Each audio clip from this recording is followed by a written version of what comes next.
que vous allez adorer. La matinale de Radio Classique avec Marc Bourreau. 8h11 sur Radio Classique, l'édito politique d'Arthur Berda. Bonjour Arthur. Bonjour Marc.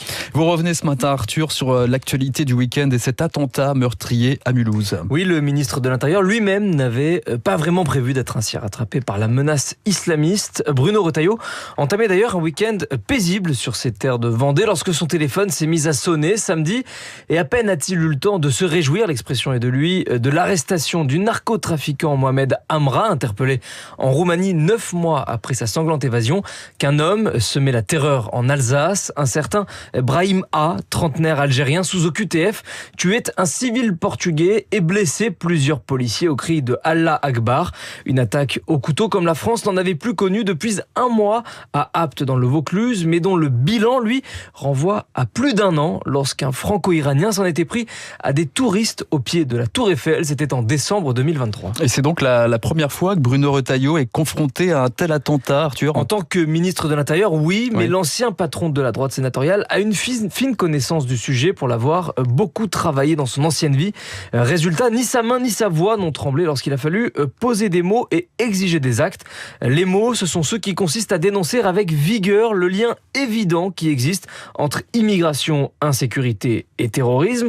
Et les actes, ce sont ceux que les Français attendent et dont ils ne comprennent pas que l'exécutif tarde à les mettre en œuvre. Il s'agit d'assumer le rapport de force avec l'Algérie, un pays qui cherche à humilier la France, selon les mots de Bruno Retailleau, pour qui il est urgent de réagir. Le ministre de l'Intérieur y est favorable, tellement qu'il menace même de quitter le gouvernement si rien n'est fait. Mais les choses, en fait, ne relèvent pas tellement de lui en la matière que de l'Élysée et du Quai d'Orsay, où Emmanuel Macron et Jean-Noël Barrot semblent encore étonnamment frileux. Alors, quelles peuvent être ces actions dont vous parlez ? Et elles sont pléthores et elles vont du très simple au plus complexe. Donald Trump a en fait montré la voie en la matière dans le bras de fer qu'il a récemment opposé à la Colombie. Pour obtenir gain de cause, la Maison-Blanche n'a pas hésité à menacer d'une série de sanctions commerciales, diplomatiques et financières potentiellement dévastatrices pour l'économie locale.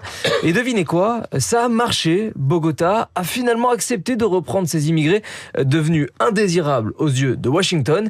Eh bien, il en va de même ou presque entre Paris et Alger. Rien n'interdit, par exemple, de réduire l'enveloppe de l'aide au développement chiffrée à une centaine de millions d'euros chaque année, ou bien, à défaut de dénoncer les accords de 1968, au moins exiger la fin du déséquilibre que subit la France avec quelques 250 000 visas octroyés l'an dernier contre moins de 3 000 laissez-passer consulaires et 10 refus rien que pour le terroriste de Mulhouse.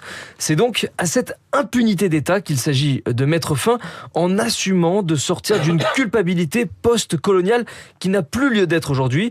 Cela pourrait se traduire par un slogan à la fois grave et lourd de sens.